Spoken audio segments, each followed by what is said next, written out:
Today, we have a tale of two laptops.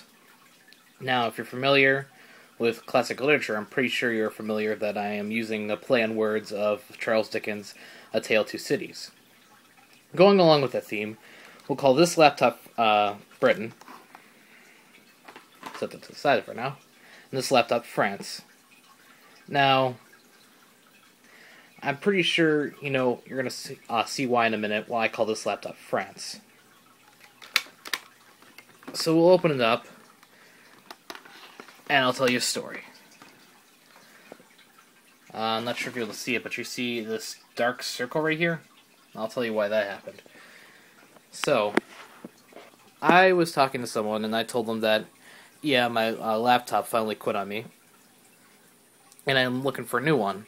And I've been looking for a new one quite some time on Craigslist, but I wasn't, having the luck I normally have. So I told them, and then they said, well, I have this laptop that doesn't work. And I was like thinking to myself, oh, it's probably, corrupted install of Windows, or bad hard drive. I just put a new one in there and problem solved. So, it was a big surprise to me when I got this home, and I turned it on. Everything came on up here, and all the lights came on over here. And nothing was on the screen. So, I thought that was a little bit peculiar. So I rattled my brain thinking, well, why is nothing showing up on the screen? So I thought, well, maybe I should reseat the RAM. I reseated the RAM. I looked at Google and everything. Then I decided to connect this thing to an external display. This one over here. And so when I connected to the external display, I got a picture. It turns out this laptop right here, the Inspiron 1501, has a problem with its inverter board. Now, many users have complained about the inverter board, going out on them. So I said, well, I'll just keep this over to the side until I get another Dell laptop, and hopefully it'll have the same inverter board. So come Monday, oops, oh dear, there. So come Monday, I meet a lady at the library through Craigslist, and remember that video I made about the TiVo DVR? If you don't, go look at it. I ended up giving her a TiVo DVR and $25 for this laptop. It was a pretty fair trade, I say. It's a little beat up, of course, but I don't mind. So this one happened to have the same inverter board as that laptop over there. So I said, oh, well, why don't I just switch out to inverter boards? I couldn't get that screw up there undone, or those two screws, and that screw over there. So I very carefully had to unscrew the bottom portion of the screen, and I ended up breaking the screen bezel, trying to get the inverter board out. I said, well, as long as I get a nice working laptop. So I tried to put the inverter board in this laptop. This laptop had some weird screen, had some weird cover over the inverter board. And if I can get this silly bezel off.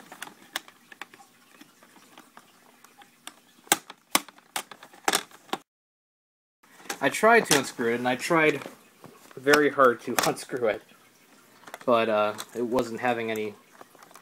It wasn't having any of it that night. So what I ended up doing was getting a pair of wire cutters and trying to break the screw that was holding the bezel in place. Successfully, although I bent up the screen right here, and I said, as long as I get a working laptop, that was going through my head. Then when it came to this screw, I'm not sure what I did, but I pushed too hard on the screen or something, and as you see, I broke the screen. So I said, you know what, I'm just going to keep this as my rainy day machine. And so we'll go back to this machine right here. So I decided, you know what, I'm going to work with it and see what it does. And I'm actually glad I did, because it appears to me that this battery, this laptop right here, doesn't appear to hold a charge. But I'm not going to give up on it, because it has, you know, some pretty good specs. So I'm probably going to keep that until I figure out a new screen for it. Well, until I can buy a new screen for it. So let me plug this in right here. This runs off a battery as well, but I don't want to, because I'll tell you why in a minute. As soon as we get into BIOS, I think it's F2. At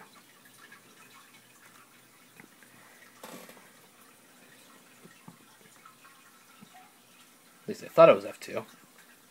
Oh, no, we'll boot into Windows anyway. I really wanted to put 7 on here, but I decided that I would bypass 7. I would just leave my desktop as 7 and this one as XP. It's running a variant of XP called Windows for Legacy PCs. Windows Fundamentals for Legacy PCs. I started up rather quickly. So let me push Control-Delete, type in my password.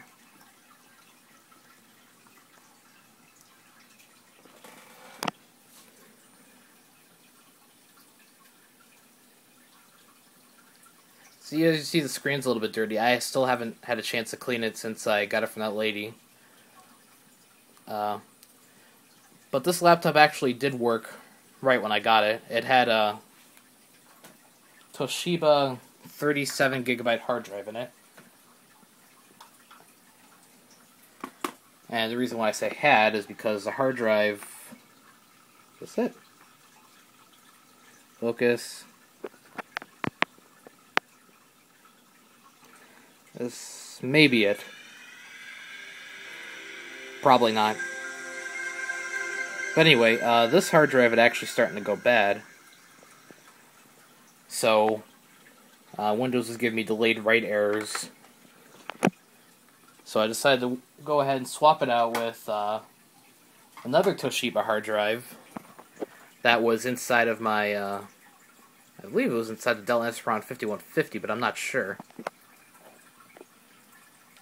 But yeah, I didn't get a pony wallpaper yet. This thing has an Intel video card. It's kind of hard to work with. Minecraft won't even run with it because it doesn't have support for OpenGL mode. Occasionally I'll see my screen glitch when I'm doing something, but I think that maybe just because of the driver. I'll probably reinstall the driver sometime soon.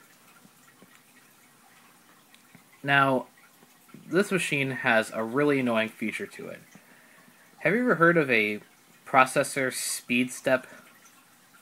Or something similar to that? Well, this machine has it. And that's a rather annoying feature because, say for instance, you unplug this machine and it's running off the battery. The laptop will go into a low power state, meaning that it will turn its processors down to about around 800 megahertz for each core. That's weird. Why isn't my system logo showing up?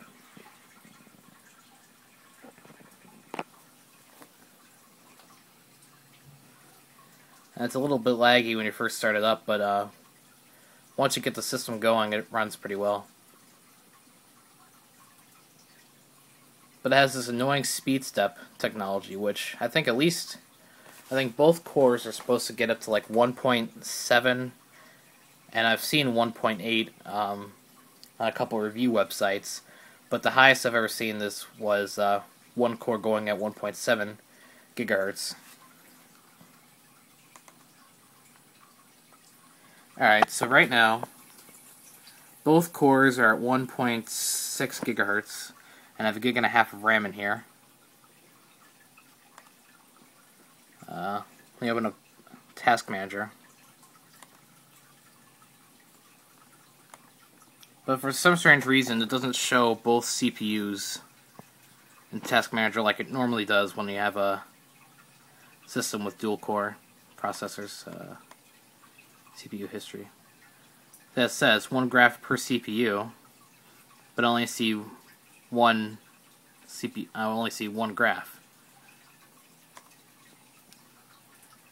So that is that. This thing plays video very well for it only having an Intel video card, which, if you're familiar with Intel video cards, isn't actually a video card, and Windows Explorer is not shown up yet. Right, we'll ignore that for the time being.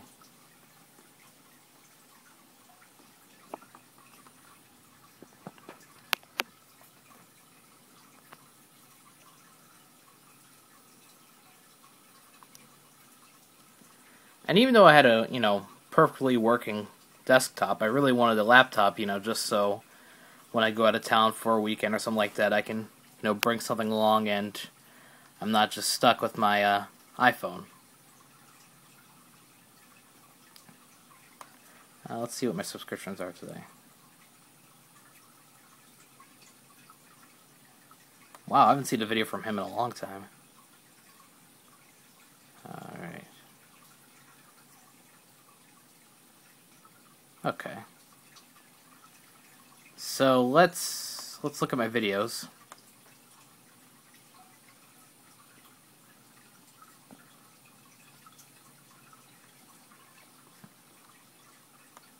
I wonder what I can get away with over here.